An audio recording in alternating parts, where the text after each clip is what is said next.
Good to see everybody tonight. So again, we're working on guard passing. In our 101 program, we have a really systemized, well, system of guard passing, right? Pretty redundant. We have a very structured system that we utilize when it comes to passing the guard.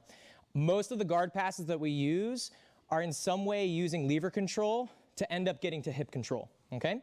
So namely, if coach is on his back, we're almost always going to try to look to put our opponent into a recumbent position to pass, right? So if Coach Seth is in the seated guard here, so I'm almost always going to try to look to put him flat on his back, right? And again, that drill that you guys were just working on, that was the point of the drill, right? If I'm passing somebody's guard, it's generally going to be safer for me to try to force them onto their back before I engage the guard, right? Last week when we looked at the shin-to-shin sweep and the single leg X, me just kind of walking towards him like Frankenstein's monster is just going to give him really good lever control. So I'm generally going to look to try to put him on his back. Once we do that, we have a lot of good lever-based passes that we can work on. We have the Toreando, we have leg drags, we have X passing, things like this. What we've been working on this week, though, is a little bit of a different concept. It's the concept of how do I pass against someone who's in a seated position, right? Because sometimes you'll go up against someone who's got a really good guard and they just don't want to go back. They don't want to go to that recumbent position. Maybe they're super flexible. Maybe they just have a really good upright game. So we want to understand, how can I pass against someone who's in the seated guard? So if you weren't with us on Tuesday, we were looking at our super fast sort of knee cut from the seated guard. And this was kind of like a speed variation of our traditional knee cut that we look at in the 101 program, which is more pressure heavy, controlling, breaking posture, understanding that alignment principle, right? What we looked at on Tuesday was more of, as soon as I step that foot in the middle, I just cut that knee through really, really quick, securing the underhook. And then once I'm here, we could start turning their hips away and looking for the crossface. Tonight, we're going to look at another guard pass that's in the similar vein of trying to cut through and get through the guard really, really quickly. Okay, we're going to go over the cross step pass. This is a kind of a cheesier guard pass, right? It's one that shouldn't really work, but it does. But it only work a couple times, right? Once your partner becomes a little savvy to it, they'll probably figure out how it's happening. So I'm going to demonstrate it really quickly, and then we'll break it down. So I'll go in slow motion here. Okay. So again, all I'm doing in this guard pass is I'm simply walking through his guard. We talked at length on Tuesday about engaging against the seated guard. So if you go for a profile view here, when I'm engaging against a guard, I don't want to walk at it with leg exposure, because what is he looking for? Our sweeping concept is looking to control the lever and control the hip. Every sweep in jiu-jitsu uses that concept. So I'm trying to prevent lever control for him. So again, we're bent over at the waist. Our hands are the first thing that he's going to meet. So what I'm going to look to do, guys, is I'm going to look to get collar and sleeve grip, kind of like if we were on the feet, okay? So when I reach in with this right hand and grab for the collar, this can often be a little bit weird for people because we're not used to grabbing a collar grip against somebody playing guard. We're almost always going to look to grab the legs. That's why I like using this pass, because it's kind of unorthodox. So again, from here, I'm going to reach and grab his collar. If he's not also going to grab, then I'm just going to go for the sleeve. Okay? If he is grabbing, we'll talk about another grip we can use. So again, I'm nice and low. I'm going to be grabbing the collar with one hand, the sleeve with the other hand. What I'm aiming to do is I'm aiming to open up that knee-elbow space. And if we remember, anytime I'm trying to maintain a top position, I need to insert my body in this gap right here. Okay?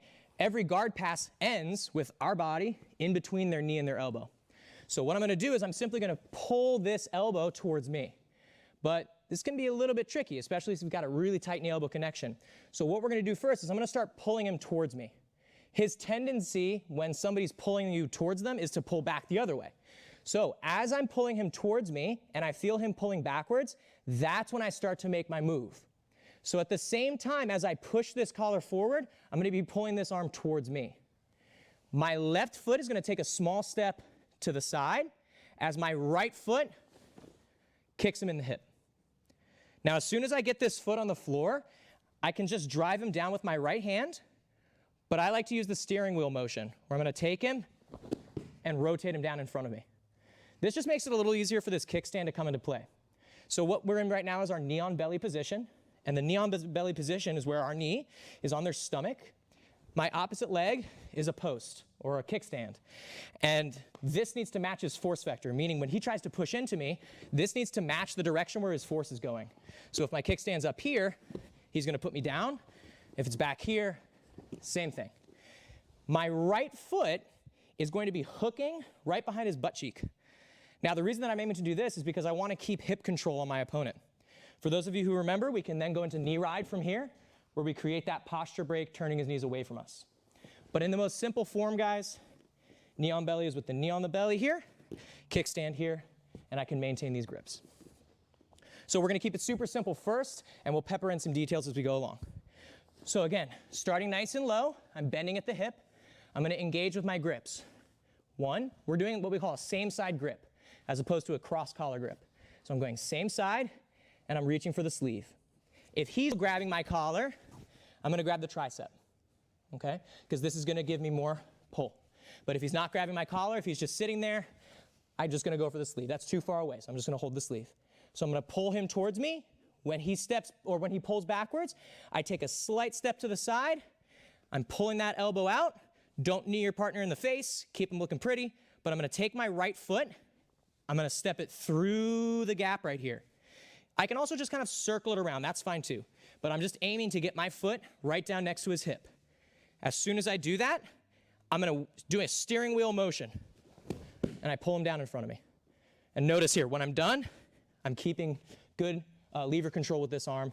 You can set up arm bars and stuff like that. So if I go a little bit smoother, it essentially just looks like I'm walking through his legs. Okay, I'm just kind of taking a step forward and walking through. So let's do it from a different angle. So I'm nice and low. Again, you're engaging here, right? We're looking for that grip fight. I get the collar grip, I get the sleeve grip. Notice how my legs are still far away. If I'm grabbing like this is a real bad idea. Dummy sweep, double ankle sweep if he falls back. Okay, this is a real bad position. So feet back, grabbing here. I'm pulling, he's resisting. I'm opening up that elbow. I'm taking a slight step with my left foot. That helps create my angle to go around his leg. And I step up. So again, guys, I'm trying to punch his back down to the floor, okay? Just like this. All right, I'll show one more time without talking from this perspective. Once I'm here in the knee on belly, you're done. Make sure this kickstand is active. So it's not just gonna stay in one spot, okay? It's gonna react depending on how they do it, okay? Does anybody need to see it again? No, sir. Okay, guys, I want you to do it 3 for 3. So I'm gonna go 3 times, they'll go 3 times. Ready, 1, 2. Okay, guys, so this is looking good. So I just wanna touch on a couple little points here. So Caleb's down. So remember, I'm looking to get the reaction of him pulling away from me. Because when he pulls away, that's gonna naturally open up that knee elbow space there. Because if I'm going against someone who has a particularly tight knee elbow, I'm not gonna be able to just pull it out with my hand. Again, I wanna reiterate, if my partner is also reciprocating and grabbing my collar when I grab theirs, they've already exposed that space. So if we rotate here, so they've already exposed it. I'm just gonna grab the back of the tricep. So I'm gonna do our like traditional judo tricep grip where I pinch and roll. And so now as I step, I can really pull this arm into me hard.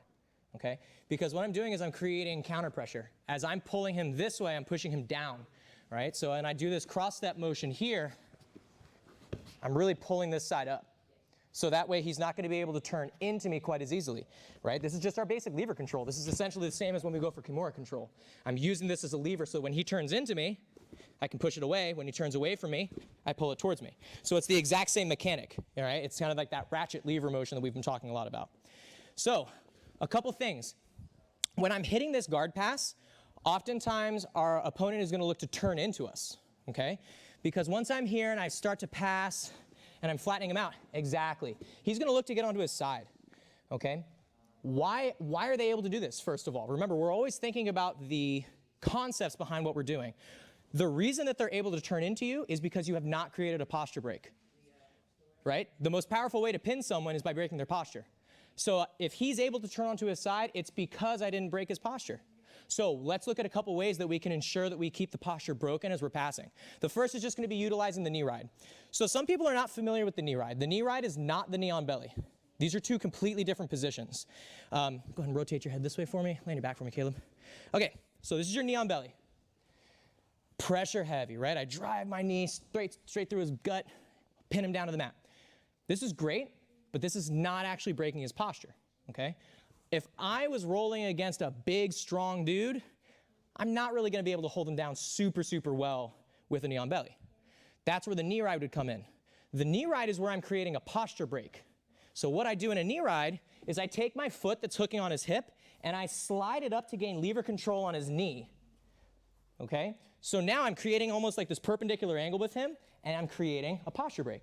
If I want to be really mean about it, we'll get opposite corner rotational control. So now he's really pinned well. Once he's in the knee ride position here, depending on how he moves, that's how I move. If he just turns back into me, then he just lets me go right to the mount. If he turns away from me, I chair sit to the back, okay?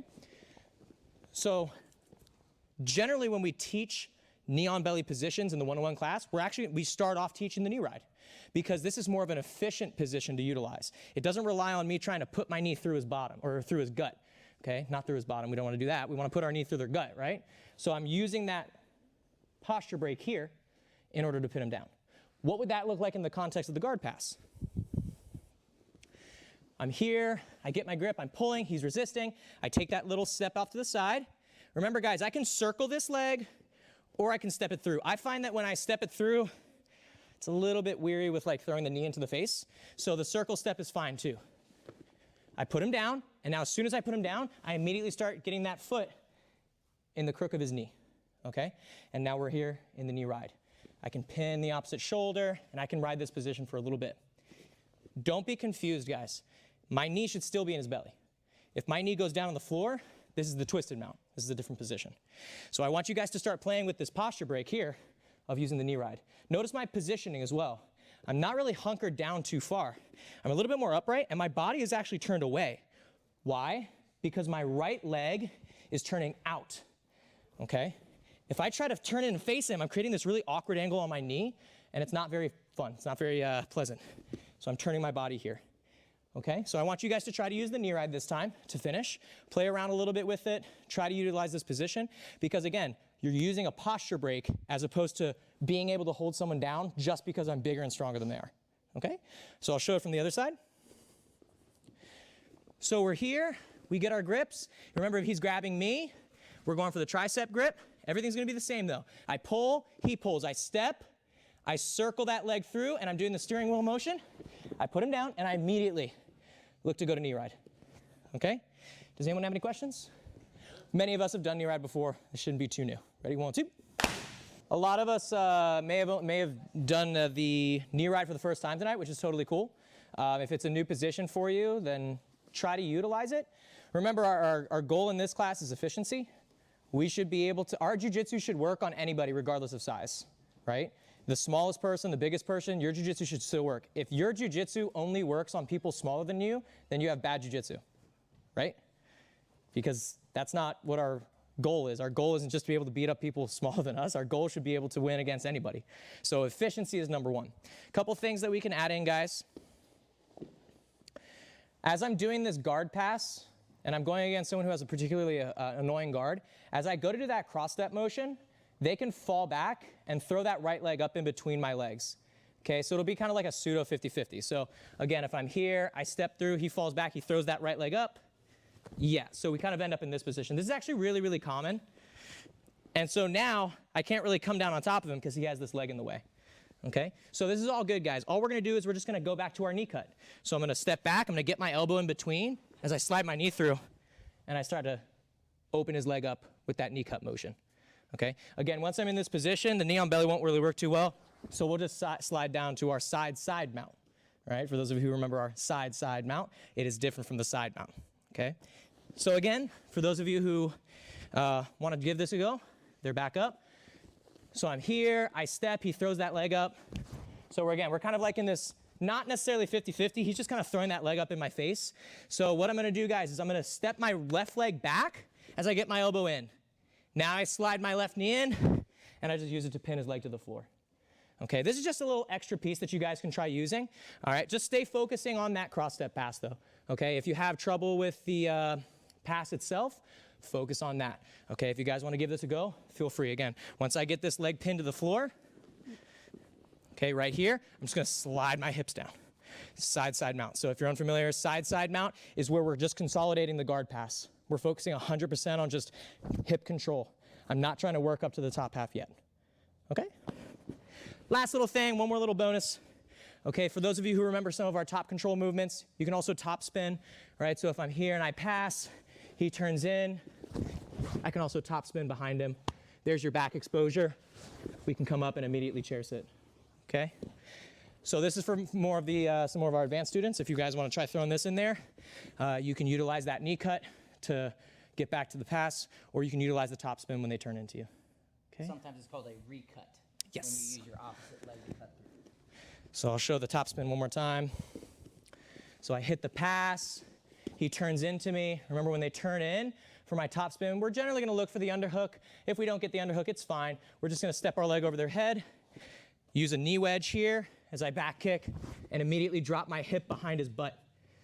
Okay, now I can come up, chest to spine, fit in for the chair sit, and then you're right where you wanna be. Okay, so since this guard pass is a little bit easier for those of you who are more advanced, go ahead and throw these options in there, mix it up a little bit with your partner, so that way you feel what the some of the avenues of attack are gonna be afterwards. So we'll get one more round and then we'll start rolling. Ready, 1, 2.